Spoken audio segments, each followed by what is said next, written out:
భీమవరం నియోజకవర్గం నుంచి వచ్చిన ముఖ్యమైన పార్టీ నాయకులకు కార్యకర్తలకు మీ అందరికీ కూడా మనస్ఫూర్తిగా పేరు పేరున నమస్కారాలు తెలియజేసుకుంటున్నాను. ఈరోజు మనమంతా కూడా దాదాపుగా 2 సంవత్సరాలు చంద్రబాబు నాయుడు గారు ప్రభుత్వం వచ్చి 2 సంవత్సరాలు అయిపోవస్తూ ఉంది. ఇక మరో 3 సంవత్సరాల్లో మాత్రమే మిగిలి ఉన్న పరిస్థితులు కనిపిస్తూ ఉన్నాయి. ఈ 2 సంవత్సరాలలో చంద్రబాబు నాయుడు గారి వల్ల ప్రజలకు కానీ అక్క చెల్లెమ్మలకు కానీ మరీ ముఖ్యంగా ప్రజల్లో ఉన్న అక్క చెల్లెమ్మలకు కానీ ప్రజల్లో భాగంగా ఉన్న రైతన్నలకు కానీ ప్రజల్లో భాగంగా ఉన్న మరీ ముఖ్యంగా యువతకు కానీ ఏ ఒక్క సెక్షన్కైనా కూడా కనీసం ఒక్క మంచన్నా జరిగిందా అని చెప్పి నేను అడుగుతూ ఉన్నాను ఈరోజు. ఎందుకనంటే చంద్రబాబు నాయుడు గారు అధికారంలోకి వచ్చిన తర్వాత జరిగింది ఏమిటి అని చెప్పి ఒక్కసారి మనం వెనక్కి వెళ్ళి బేరీజు వేసుకుంటే జరిగింది ఏమిటి అని అంటే, ఇంతకుముందు మన ప్రభుత్వంలో ఉన్న పథకాలన్నీ కూడా రద్దయిపోయిన పరిస్థితి ఈరోజు కనిపిస్తూ ఉంది. ఇంతకుముందు ఒక మాట అంటే ఒక మాట మీద నిలబడే నాయకత్వం ఉండేది. ఒక మేనిఫెస్టో అంటే ఒక మేనిఫెస్టోలో చెప్పింది అది ఒక భగవద్గీతగా భావించి, ఒక బైబిల్గా భావించి, ఒక ఖురాన్గా భావించి చెప్పిన ప్రతి మాట కూడా ప్రజలకు మనం మాటిచ్చాం, ఖచ్చితంగా చేయాల్సిన ధర్మం మన మీద ఉంది అని చెప్పి భావించే ఒక నాయకత్వం ఉండేది. ఒక మాట, ఒక పాలకుడు నోట్లో నుంచి ఒక మాట వస్తే ఆ మాట ఖచ్చితంగా నిలబెట్టుకోవాలని తపన తాపత్రయం పాలనలో కనిపించేది. అలాంటి మన పాలన నుంచి క్రమం తప్పకుండా ప్రతి నెల కోవిడ్ లాంటి సమస్యలు ఎన్ని ఎదురైనా కూడా ఏ రోజు కూడా మనం మన సమస్యలను చెప్పి ప్రజలకు ఇది ఎగరగొట్టాలని చెప్పి ఏ రోజు ఆలోచన జరగల మన ప్రభుత్వ హయాంలో. ప్రతి హామీని కూడా ప్రభుత్వంగా మనకున్న సమస్యల కన్నా కూడా ప్రజలకు చేయాల్సిన మంచి ఇంకా చాలా అవసరము. వాళ్ళకున్న సమస్యలు ప్రభుత్వం సమస్యల కన్నా చాలా ఇంకా ఎక్కువగా సమస్యలు పడేది వాళ్ళే అని చెప్పి భావించి ఎన్ని సమస్యలున్నా కూడా ముఖాన ఏ రోజు కూడా చిరునవ్వే తప్ప ఏ రోజు కూడా ఇది చెయ్యలేము అన్న మాట నోట్లో నుంచి ఏ రోజు రానిలేదు. చిక్కటి చిరునవ్వుతోనే ఎన్ని సమస్యలున్నా కూడా ప్రజలకు చెప్పిన ప్రతి మాట కూడా చేయగలిగాము అని చెప్పి కూడా ఈరోజు కూడా సగర్వంగా తలెత్తుకుని చెప్పుకునే ప్రభుత్వం మనది. కానీ చంద్రబాబు నాయుడు గారు వచ్చిన తర్వాత ఈ 2 ఏళ్లలో గమనించింది ఏమిటి అని అంటే, మన పథకాలన్నీ ఓవైపున రద్దు చేసేసినాడు, మరోవైపున ఆయన చెప్పిన సూపర్ 6లని సూపర్ 7లని ఏదైతే ప్రజలకు మభ్యపెడుతూ మోసం చేస్తూ చెప్పినాడో అవన్నీ కూడా ఈరోజు అబద్ధాలుగా తేలిపోయి ఉన్న పరిస్థితులు ఈరోజు మన కళ్ళ ఎదుటే కనిపిస్తూ ఉన్నాయి. సూపర్ 6 అన్నాడు, సూపర్ 7 అన్నాడు. ఎన్నికలప్పుడు అయితే మామూలుగా మాట్లాడాల. వాళ్ళు చేసిన ప్రచారాలు అయితేనేమి, వాళ్ళు ఇచ్చిన అడ్వర్టైజ్మెంట్లు అయితేనేమి, వాళ్ళు ఇచ్చిన టీవీలో యాడ్లు అయితేనేమి, ఇంటింటికి వెళ్ళి బాండ్ల రూపంలో ఇదిగోమ్మ చంద్రబాబు నాయుడు సంతకం పెట్టినాడు, ఇదిగోమ్మ పవన్ కళ్యాణ్ సంతకం పెట్టినాడు, ఇదిగోమ్మ ఇద్దరు కలిసి సంతకాలు పెట్టించిన బాండ్ డాక్యుమెంటు. మీ ఇంట్లో ఎంతమంది పిల్లలు ఉన్నారా, మీ ఇంట్లో ఎంతమంది మహిళలు ఉన్నారా, మీ ఇంట్లో ఎంతమంది రైతులు ఉన్నారా, అందరికీ కూడా ఇదిగోమ్మ మీకు ఇంతింత రావాలి, ఇంతింత రావాలి, ఇంతింత రావాలి, ఇదిగో బాండు అని చెప్పి ఏకంగా ప్రతి ఇంటికి వెళ్ళి కూడా వీళ్ళు ఇచ్చిన బాండ్లు. సూపర్ 6 అని సూపర్ 7 అని వీళ్ళు చేసిన మోసాలు అట్లా కూడా కాదు. నిజంగా కూడా మనం ఎవరం కూడా ఈ స్థాయిలో ఒక మనిషి అబద్ధాలు ఆడగలుగుతాడా, ఈ స్థాయిలో ఒక మనిషి మోసం చేయగలుగుతాడా అని ఎప్పుడూ కూడా బహుశా ఊహకు కూడా అందవు. ఎందుకంటే మామూలుగా ఇట్లాంటి అబద్ధాలు ఇట్లాంటి మోసాలు ఎవరైనా చేస్తే 420 అని చెప్పి కేసు పెట్టి జైల్లో పెడతారు. కానీ ఒక్క చంద్రబాబు నాయుడు గారు ఆయన కూటమిలో మాత్రమే అలా కేసులు పెట్టించుకోకుండా బయట ఉండగలుగుతారు. మన కళ్ళ ఎదుటే కనిపిస్తూ ఉన్న వాస్తవమైన స్వరూపం ఈరోజు రాష్ట్రంలో ఇది. ప్రతి చోట విపరీతమైన కరప్షన్, విడి కరప్షన్ జరుగుతూ ఉంది. ఏ స్థాయిలో కరప్షన్ జరుగుతూ ఉంది అని అంటే అసలు రాజ్యం ఉంది, అసలు ఎవరైనా పాలకులు ఉన్నారా అని మనకే అర్థం కాని పరిస్థితిలో అసలు ఎవరు పాలన సాగుతూ ఉంది. గవర్నమెంట్కి రావాల్సిన ఆదాయం గవర్నమెంట్కి రావడంలా, అందుకనే గవర్నమెంట్కి రావాల్సిన ఆదాయాలు తగ్గుతూ ఉన్నాయి. ఆదాయం అంతా ఎవరు జోబులు లేకపోతూ ఉంది అని అంటే పక్కన చంద్రబాబు నాయుడు దగ్గర నుంచి మొదలెడితే ఆయనకింత, నీకింత, నాకింత, నాకింత, నాకింత, నాకింత అని కింద వరకు దోచుకో, పంచుకో, తినుకో. ఇది ఈరోజు రాష్ట్రంలో జరుగుతూ ఉన్న పరిస్థితులు. నిజంగా ఈరోజు ఒకసారి గమనించమని అడుగుతా ఉన్నాం. మనం ఇంతకుముందు ఎప్పుడు చూడలా, మొట్టమొదటిసారిగా చూస్తూ ఉన్నాం. మద్యంలో మొత్తం ప్రైవేట్ షాపులంతా వీళ్ళ మనుషులే మాఫియా. ప్రైవేట్ షాపులన్నీ వీళ్ళ మనుషులే లాటరీ పద్ధతిలో అంతా వీళ్ళ మనుషులకే ఇచ్చుకున్నారు. వీళ్ళ నుంచి మొదలు పెడితే ఆ తర్వాత గ్రామ స్థాయిలోకి బెల్ట్ షాపులు పూర్తిగా విస్తరించినారు. ఆక్షన్లు పాడి మరీ ఏ కార్యకర్తకి ఇవ్వాల ఆ కార్యకర్తలు వాళ్ళు కొట్టుకోకూడదు కాబట్టి మళ్ళీ ఆక్షన్లు మాడి మరి బెల్ట్ షాపులు ఇస్తూ ఉన్నారు. మళ్ళీ గ్రామాలలో బెల్ట్ షాపులు నడిపేదానికోసం మళ్ళీ పోలీసుల దగ్గర నుండి నడిపించే కార్యక్రమం. మందు షాప్ పక్కనే పర్మిట్ రూమ్. ఎంఆర్పి రేటుకి ఎవడు అమ్మడు. బెల్ట్ షాపుల్లోకి చేరేసరికి ఎంఆర్పి ప్లస్ 10 రూపీసా ప్లస్ 20 రూపీసా ప్లస్ 20 రూపీస్ ప్లస్ 20 రూపీస్. పక్కన బెల్ట్ షాప్ పక్కన షాప్ పక్కనే పర్మిట్ రూములు.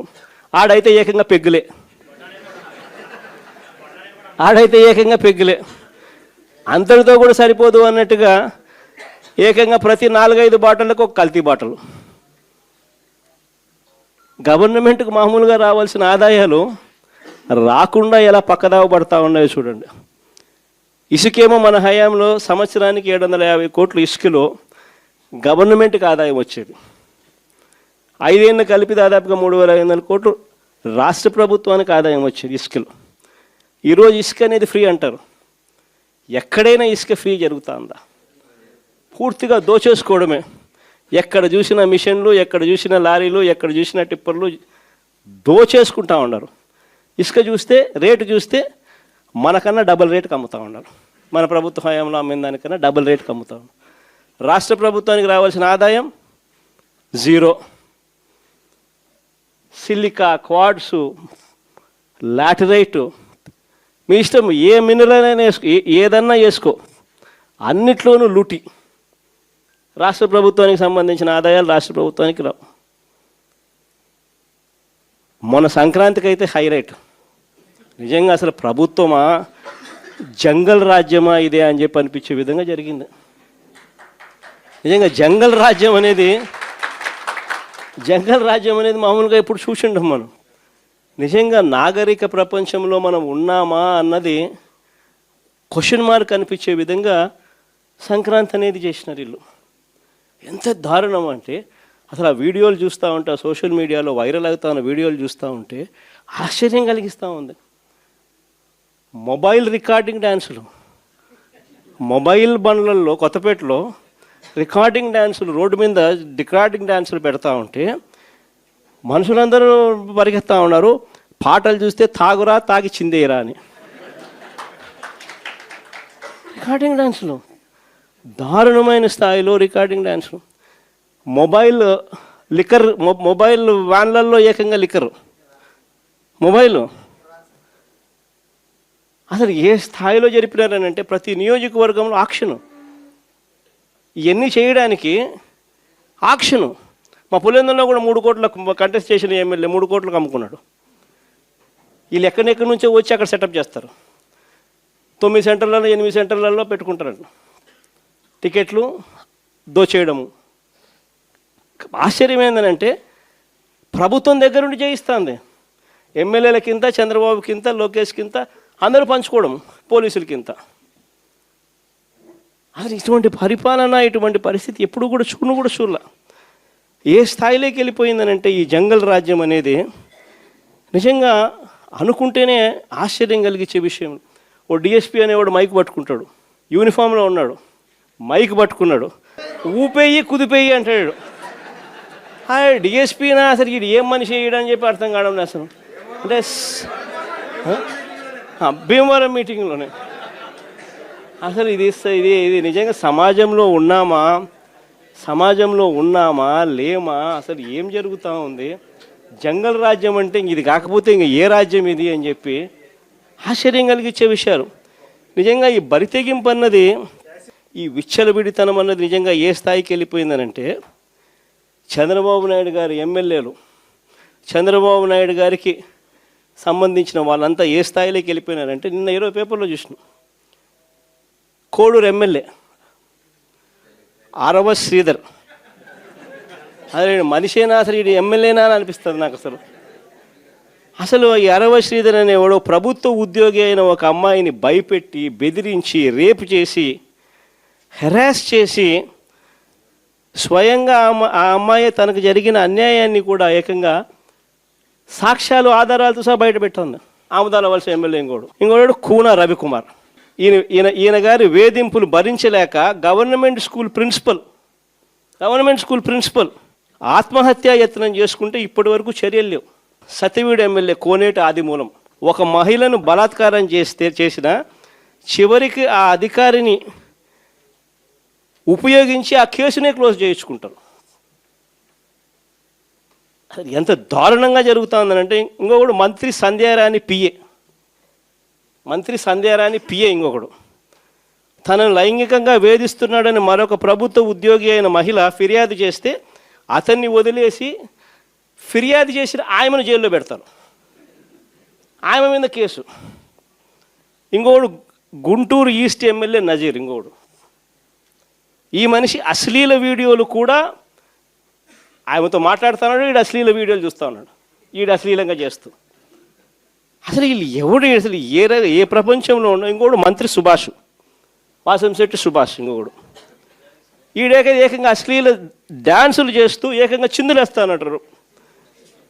అశ్లీల డ్యాన్సులు చేస్తూ ఏకంగా స్టేజ్ ఎక్కి చిందులేస్తాడు మంత్రి. అసలు నాకు ఆశ్చర్యంగా ఉంది. అసలు జంగల్ రాజ్యం అని అంటే ఇంకా వేరే పేరు ఏమైనా ఉంటుందా ఈ ప్రభుత్వంలో జరుగుతూ ఉన్న పనులకు? అసలు ఈ స్టేజ్లోకి ఒక ప్రభుత్వం పోవడం ఏంది? దగ్గరుండి ఇట్లా టోళ్ళని తీసుకొని పోయి ఇన్సిడెంట్ జరిగితే భయము భక్తి లేకపోకుండా మరుసటి రోజు జైల్లో పెట్టాల్సిన వాళ్ళందరినీ జైలు అనేది ఎలా ఉంటుందో చూపించాల్సింది పోయి, ఇలాంటిది ఏదైనా చేయాలంటే బొల్లులో భయం అనేది ఎలా ఉంటుందో చూపించాల్సింది పోయి, వీళ్ళందరినీ ప్రోత్సహిస్తాడు ఎవడు? వీళ్ళందరినీ ప్రోత్సహిస్తూ ఉండేది వీళ్ళు. సాక్షాత్తు దగ్గరుండి చంద్రబాబు నాయుడు, ఆయన కొడుకు, ఆయన ప్రభుత్వం. నిజంగా ఇలాంటి పాలనలో మనం ఉన్నాము, ఇలాంటి రాష్ట్రంలో మనం ఉన్నాము అని నిజంగా జంగల్ రాజ్యం అని అంటే ఇదే. విచ్చలవిడి అవినీతి కనిపిస్తూ ఉంది. ఎమ్మెల్యేల దగ్గర నుంచి, మంత్రుల దగ్గర నుంచి విచ్చలవిడితనం కనిపిస్తూ ఉంది. విపరీతమైన కరప్షను, పోలీసులు రెడ్ బుక్ రాజ్యాంగం. ఏ మనిషి తప్పు చేయకపోయినా కానీ దొంగ సాక్ష్యాలు, దొంగ కేసులు పెట్టి బెదిరిస్తూ ఉన్నారు, తీసుకొని పోతున్నారు, అరెస్టులు చేస్తూ ఉన్నారు. ఒకవైపున ఇవన్నీ, మరోవైపు చూస్తే ఎన్నికలప్పుడు చెప్పినటువన్నీ అబద్ధాలు, అన్నీ మోసాలు. మరోవైపున మంచి పథకాలన్నీ రద్దు. ఇంకోవైపు చూస్తే వ్యవస్థలన్నీ కొలాప్స్. ఈ మాదిరిగా సాగుతూ ఉంది చంద్రబాబు నాయుడు పాలన.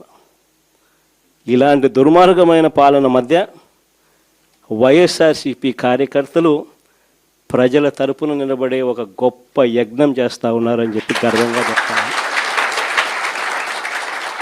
ఇలాంటి పాలన మధ్య ప్రజలకు నిజంగా వైఎస్ఆర్సీపీ పార్టీ అవసరం ఉంది. ప్రతి కష్టంలోనూ మనకు ప్రజలకు తోడుగా ఉండాల్సిన ధర్మం మన మీద ఉంది. కాబట్టి నేను మీ అందరికీ కూడా ఒకటే చెప్తా ఉన్నా, చూస్తా 2 ఏళ్ళు అయిపోయింది. ఇంకా కళ్ళు మూసుకొని కళ్ళు తెరిచేసరికి ఇంకా 3 ఏళ్ళే ఉంది. ఈ 3 ఏళ్లలో కూడా ఇంకొక 1.5 సంవత్సరం గడిస్తే ఆ తర్వాత నా పాదయాత్ర కూడా స్టార్ట్ అవుతుంది.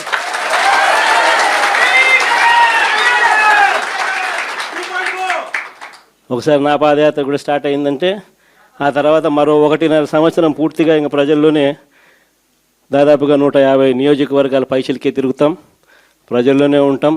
ప్రతి 3వ రోజు ఏదో ఒక నియోజకవర్గం నుంచి కాన్స్టిట్యున్సీలో ప్రజల ఉప్పెనను చూపిస్తూ పబ్లిక్ మీటింగ్లో ప్రజా సమస్యలను లేవనెత్తు చంద్రబాబు నాయుడు కడిగేస్తూ పోతూ ఉంటాం. కాబట్టి మీ అందరికీ కూడా నేను ఒకటే చెప్తా ఉన్నా, మీ అందరూ కూడా చినిమిల్ నాయుడు అని ఉన్నాడు, పాపం సౌమ్యుడు, ఏమన్నా చెప్పు సౌమ్యుడు అని చెప్పి మాత్రం అనాల్సింది. నేను ఒకటి చెప్తా ఉన్నా, మీరంతా కలిసికట్టుగా ఒకటి కావాల్సిన అవసరం ఉంది. చంద్రబాబు నాయుడు గారు సాగిస్తూ ఉన్న ఈ పాలనను ప్రతి ఇంట్లోనూ చర్చనీయాంశంగా జరిగించాల్సిన అవసరం ఉంది. ఈ పాలన ఎంత అన్యాయంగా ఉంది అనేది ప్రతి ఇంట్లో చర్చ జరగాలి.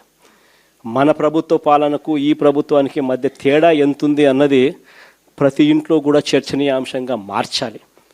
అలా మారుస్తూ మనం ప్రతి గ్రామంలోనూ మన అనుబంధ విభాగాలు ఏదైతే మనం వేసుకుంటూ పోతున్నామో వాటి మీద పూర్తి ధ్యాస పెట్టండి. అనుబంధ విభాగాలు అన్నది మన క్యాడర్ ఏదైతే ఉందో వాటిని అన్నిటినీ స్ట్రీమ్లైన్ చేయాలి. వాటన్నిటినీ కూడా ఒక ఆర్గనైజ్డ్ సెక్టర్ కింద తీసుకొని రావాలి.